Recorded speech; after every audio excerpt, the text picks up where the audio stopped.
Mother साहब, ये जो इमरान खान साहब की सेहत वाला मामला है, जारी बात है इसके ऊपर शायद इशू वहां से ही हुआ जब गवर्नमेंट ने पहली दफा छुपाया और किसी सहाफ़ी ने रिपोर्ट किया, फिर बाद में स्टेटमेंट आ गई। इस सारे मामले के अंदर आज हुकूमत बिल्कुल इसको एक शेल्फ करती हुई इस मामले को नजर आ रही है कि भाई ठीक है, उनका फॉलो अप प्रोसीजर था, कर दिया, कोई किसी को कोई बॉदर नहीं हो रहा कि नहीं उनकी मुलाकात करवाई जाए, फैमिली को बुलाया जाए, शिफा इंटरनेशनल शिफ्ट किया जाए, कोई नहीं। तो आपको लगता है कि उनका जो राइट है वो अभी भी प्रिवेल करता है, या इस पर पाकिस्तान तहरीक इंसाफ ने जरूरत से ज्यादा या फैमिली ने ज्यादा इसको हाईलाइट किया और ज्यादा सियासत की गई है इसमें?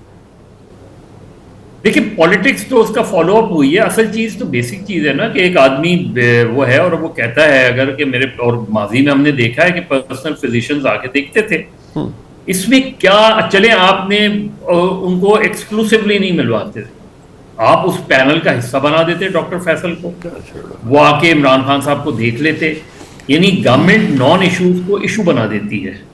ये एक बिल्कुल एक नॉन इशू था। इमरान खान साहब को आंखों की तकलीफ थी, उन्होंने उस तकलीफ की शिकायत की, उन्होंने ये कहा कि मुझे मेरे पर्सनल फिजिशियन को बुला के दिखा दें। आप दिखा देते डॉक्टर फैसल को, उसमें कौन सी कबात थी? इससे पहले क्या डॉक्टर फैसल ने उन चीज़ों को वायलेट किया था? क्या डॉक्टर फैसल ने कभी आके कोई सियासी बयान दिया था इमरान खान साहब से मुलाकात करके? मुझे तो इसमें कोई भी सिवाय इसके कि गवर्नमेंट की मैसिव और पैथेटिक पुअर हैंडलिंग थी, मुझे कुछ नहीं नजर आया इसके अंदर। उसके बाद तो उनकी बहन एक अलीमा खान का भी मुझे एक तो इस लिहाज से नहीं समझ में आ रहा कि वो तहरीक इंसाफ में हैं भी और नहीं भी हैं, और नहीं हैं तो वो आके क्यों पॉलिसी स्टेटमेंट एक दे देती हैं और उसके बाद कंफ्यूजन फैला देती हैं उसमें। या तो वो पार्टी में आए, और इसमें कोई हर्ज नहीं है, माजी में भी रहे हैं लोग पार्टीज में, फैमिलीज में, और आके उनको इमरान खान साहब नॉमिनेट कर दें, कह दें इमरान खान साहब उससे, और वो चलाएं तो बहुत अच्छी चलाएंगी मेरा ख्याल है उसमें। लेकिन जब उनसे ये कहा जाता है तो कहती है मेरा पॉलिटिक्स से कोई ताल्लुक भी नहीं है, और फिर वो बयान पॉलिटिकल दे देती हैं बयान, जिससे बैरिस्टर गौहर भी एम्बेरस होते हैं, चकदई साहब भी एम्बेरस होते हैं, सुहेल आफरीदी भी एम्बेरस होते हैं। ये एक तो सोचना चाहिए। दूसरा, अब देखें ना, सेकंड टाइम उनको लाया गया, इसका मतलब है द प्रॉब्लम एग्जिस्ट। अब कल रात भी लेकर आए ना, इसका मतलब ये है कि उनके आंख का प्रॉब्लम एग्जिस्ट करता है। अब उसमें हुकूमत के लिए कौन सी कबाहत है, मेरी समझ में नहीं आ रहा कि वो उनके पर्सनल फिजिशियन को बुला के नहीं दिखाना चाहते। ये तो फॉलो अप तो वैसे ही शेड्यूल था ना सर, ये वाला के लिए होना है। नहीं, मैं तो उससे हट के बात कर रहा हूं। मुझे बताया ना कि पहले दिन ही और उसके बाद भी उसमें क्या हर्ज था? उसमें हर्ज क्या था? उसमें आपका एक वही होता ना, एक गवर्नमेंट का गुडविल जेस्टर भी नजर आता उसके अंदर, और साथ में पीटीआई के लिए कोई चीज भी नहीं रहती। आप वो आके जो भी उनकी अगर प्रॉब्लम ज्यादा एग्रीवेट है वो बता देते। जो भी होता वो रिलेट तो सिर्फ उनकी फिजिक से करता ना, उनकी बीनाई से करता, उससे हटके तो कोई चीज नहीं होती ना।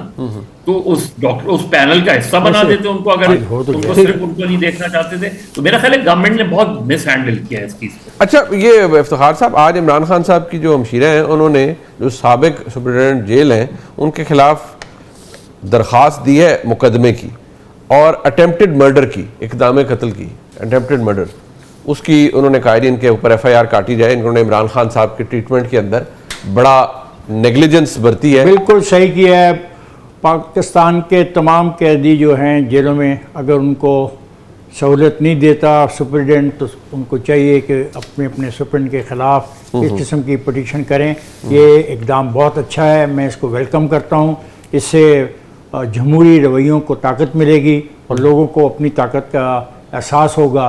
वो मज़लूम लोग जो बेचारे जेल सुप्रीडेंट के हाथों ज़रीर ख़ार होते हैं और उनकी मौत वाक़या हो जाती है वार्ड्स के अंदर, और उनकी डेड बॉडीज़ उनके लवाहिकीन को दी जाती है, ये उनके लिए भी वार्निंग होगी।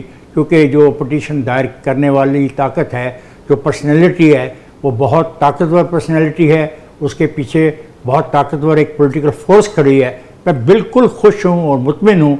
यही तरीका है इंसाफ हासिल करने का कि जहाँ आप देखें कि नाइंसाफ़ी हो रही है तो उसके खिलाफ आप डट जाएं। डटने का मतलब ये नहीं है कि आप सड़क के ऊपर बंदूक लेके खड़े हो जाएं। डटने का मतलब है कि जो भी आपके पास कानूनी रास्ता है, उसको अख्तियार करें।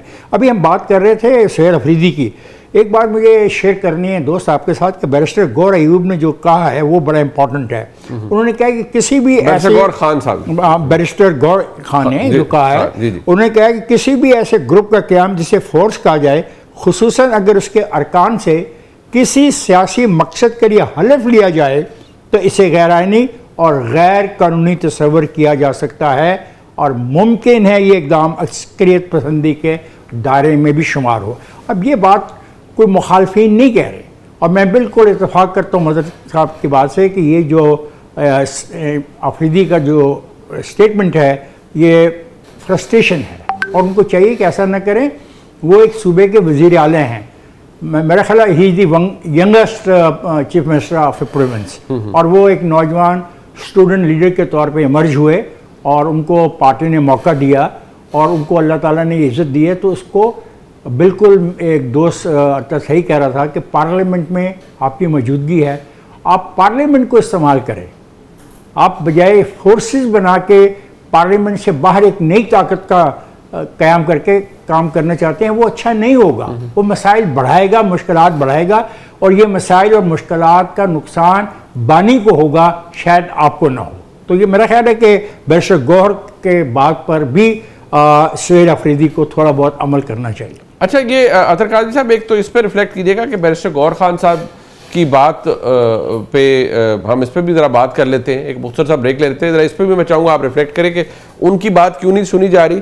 दूसरा सेहत वाला मामला है, हुकूमत के हिसाब से तो ये शेल्फ हो चुका है, इसकी कोई अब इतनी शायद अहमियत नहीं रही। इफ्तिखार साहब का पुरजोर एहतजाज कि वो सेहत वाले मामले पर उन्होंने कुछ फरमाना था। इफ्तिखार साहब, आपको नया प्रेसिडेंट सेट करना चाह रहे हैं और आप कह रहे हैं दुरुस्त काम किया है, ये भी वैसे डिमांड दुरुस्त ही है ना? बिल्कुल सही दुरुस्त डिमांड है। जिस तरह मैंने अलीमा खान के पहले मुतालबे की हमायत की है ना कि सुप्रीम के खिलाफ अदालतों में जाना चाहिए, तो इस पर भी बिल्कुल बात ठीक है। हर कैदी को और उसके लवाहिकीन को जब भी उनका कोई कैदी बीमार हो जाए, उस अस्पताल में ले जाया जाए जहाँ पे उसके लवाहिकीन की ख्वाहिश है। ये आप तंज कर रहे हैं? मैं तंज नहीं कर रहा, आप ये वो उन्होंने लिखा है कि हमें एतबार नहीं है। जब आपको सरकारी तौर पे जो तबी सहूलतें हैं और जो तशखीस है उस पर एतबार ना हो, अलीमा खान जैसी पढ़ी लिखी खातून को अपने भाई के बारे में, वो है भी प्राइम मिनिस्टर ऑफ पाकिस्तान, जो पाकिस्तान की सबसे बड़ी सियासी पार्टी की क़यादत कर रहे हैं, तो एक आम आदमी बेचारे को तो कुछ भी नहीं है ना उसकी हैसियत। तो फिर ठीक है, जब भी कोई बीमार हो वो जिस अस्पताल में जाना चाहे तो फिर वहाँ पे जाए।